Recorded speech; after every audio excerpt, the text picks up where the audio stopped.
Приветствую подписчиков и зрителей моего канала. С вами Вика Виктория. Тема сегодняшнего видео очень трудная. И может мой голос будет чаще звучать за кадром, потому что спокойно говорить об этом вряд ли получится. Последний раз я видела свою маму в июне 2019. Мы с мужем прилетали к ней на черешню. В моем детстве на нашей усадьбе росли только вишни.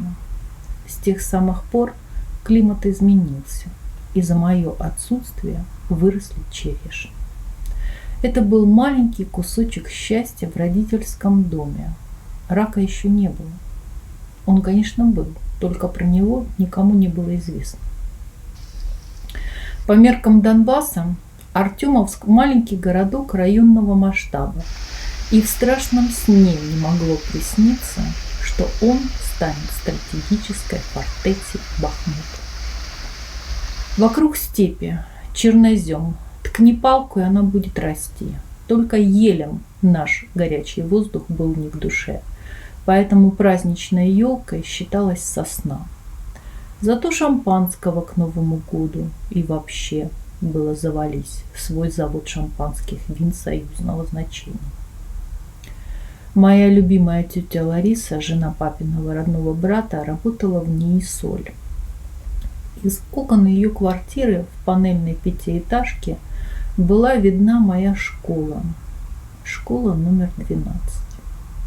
Для меня, девочки, росшей в частном секторе с УНАУ, удобствами на улице, было подлинным приключением поплавать и поплескаться в ее ванне. Тогда она мне казалась огромной.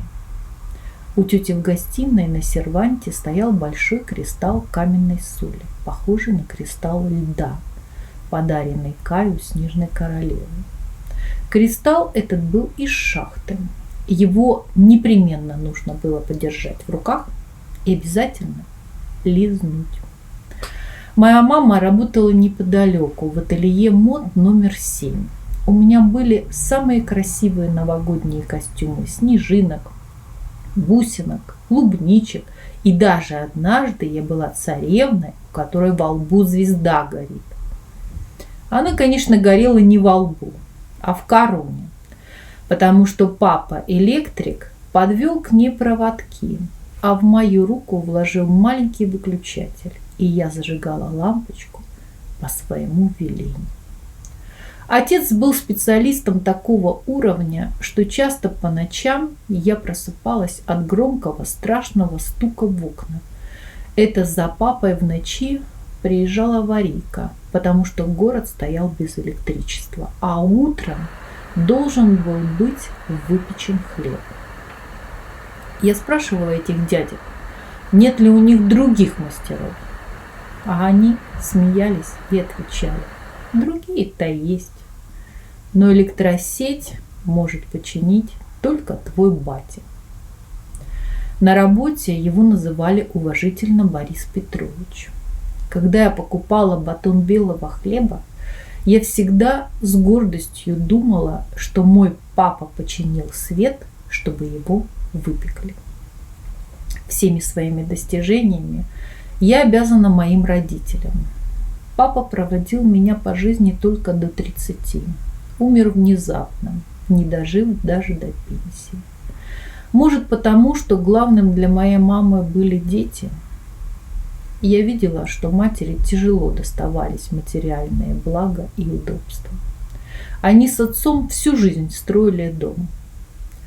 Есть в нашей местности такое выражение: если хочешь пожелать самого плохого соседу, скажи, чтоб ты всю жизнь строился.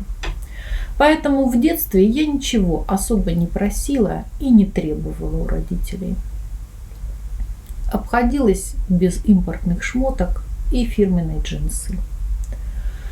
Училась, решала задачи по математике из сборника Сканави, чтобы поступить в столичный университет. Пришла к учительнице, которая готовила детей Белого дома. Здание горисполкома и правда было белым. Позвонила в ее дверь и сказала: И я знаю, что все, кого вы учите, обязательно поступают. Возьмите в ученицы и меня. Ева Афанасьевна, так звали учительницу, была весьма удивлена моей прыти. Потом рассказывала мне, что в ее долгой педагогической практике я была второй девочкой, которая пришла к ней сама без родителей. Тогда советское государство платило учителю за урок, проведенный в школе, 2 рубля. Эта же цена была назначена и тем, кто хотел покорить Олимп науки. Должности их высокопоставленных родителей не учитывались. И, конечно, я поступила. Мама мной очень гордилась. Бежала с самого дальнего цеха, когда вдруг раздавался из приемной голос по селектору. «Зинаида Васильевна к телефону. Ленинград вызывает». Сколько студенческих продуктовых пайков отправлялось на Ленинград со все понимающими и принимающими проводниками. Я закончила университет в июне. А в декабре флаг СССР был спущен. И теперь не было страны, про которую пелось. Мой адрес не дом и не улица. Мой адрес Советский Союз. Донбасс – это промышленный район. Центр добычи каменного коксующегося угля для доменных печей. Область с высокой плотностью населения. Город может иметь название деревенского типа: Константиновка, Дружковка, Горловка.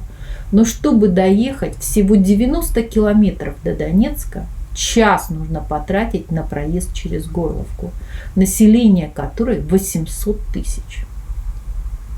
Город моего детства Артемовск – это артемовское шампанское. Это всем известная, простая, но очень важная пачка каменной соли. Это фармацевтическая и швейная фабрика. Это цепи для угольных комбайнов и прокат цветных металлов. Это старейший стекольный завод, на котором познакомились мои родители. Мама работала на сортировке банок, а отец был мастером по художественной огранке посуды из цветного стекла. Предприятия закрывались, и некогда трудовой город постепенно превращался в бесконечные ряды торговых палаток. Каждый выживал как мог. Но многие любили свой город. Он был всегда зеленым, чистым и по-своему уютным. Помню референдум по названию города. Жители почти единодушно проголосовали, чтобы он оставался Артемовским.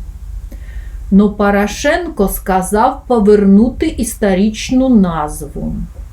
А чтоб ему было вернуть историческое название заодно и Днепропетровску. Мой канал не о политике, но к каждой из конфликтующих сторон есть много вопросов. Моя большая семья разделена, и это ужасно, потому что жизнь ускользает, и времени остается все меньше. Некоторых родственников я не увижу больше никогда, но я запрещаю себе думать об этом. И еще о том, что моя мама умерла. Умерла на ступеньках своего дома в январе 2023-го, не желая уехать и покинуть его, не желая покинуть свой дом даже с отключенным газом, электричеством, водой и выбитыми от взрывов стеклами. В этот дом я больше никогда не смогу войти. И он никогда больше не согреет меня своим теплом. Маму не могли похоронить из-за обстрелов 5 дней. Надрывая сердце, мы пытались упросить соседей похоронить ее в огороде, но все прятались от бомбежки, а тело моей бедной мамы так и замерло на ступеньках дома, который она даже не заперла. Ключи висели на их обычном месте. Потом в телеграме один герой вызвался помочь с погребением. Героизма его хватило только, чтобы вымогнуть деньги и исчезнуть. Моя мама никогда ничего не просила, только говорила, чтобы похоронили возле ее Бори. На кладбище, где покоится мой отец, тогда уже шли бои. Найду ли я когда-нибудь могилу матери? Смогу ли выполнить ее последнее желание? И об этом тоже я запрещаю себе думать. Моя тетя Лариса погибла в день моего рождения после того, как в подвал их частного дома пришли военные ВСУ и выгнали ее с сыном. Под пулями они шли к той самой пятиэтажке, из окон которой была видна моя школа. Куда попала пуля, мой двоюродный брат так и не понял. Пытался донести мать, а она говорила, умирая: «Уходи, сынок». Несколько часов брат пролежал рядом, пытаясь осознать происходящее. На следующий день он вернулся с другом.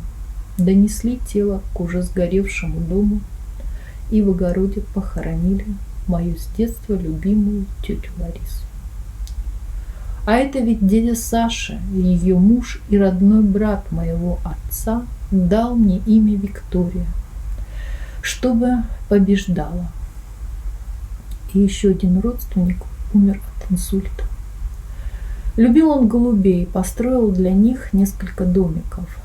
Одни рядом поставили орудия, а другие ответили, чтобы подавить огневую точку. И разве можно спокойно смотреть на землю, усыпанную телами мертвых белых птиц? Не нам ли в детстве говорили, что голубь – птица мира? Похоронила его жена во дворе, в многоэтажке в воронке от снаряда. Так из 5 оставшихся в городе родственников мы потеряли 3. Мама так и не узнала, что у меня рак. Когда я звонила ей во время пандемии, старалась улыбаться и делала вид, что у меня все хорошо. Я и канал свой начала делать, когда мама уже не стала, чтобы, не дай бог, ее не достигла убийственная правда о моей болезни. Прошел год, но боль потерь не отпускает. Для психики самая ужасная неопределенность и незаконченность истории. Город в руинах. Артемовск больше нет. И об этом я тоже запрещаю себе думать.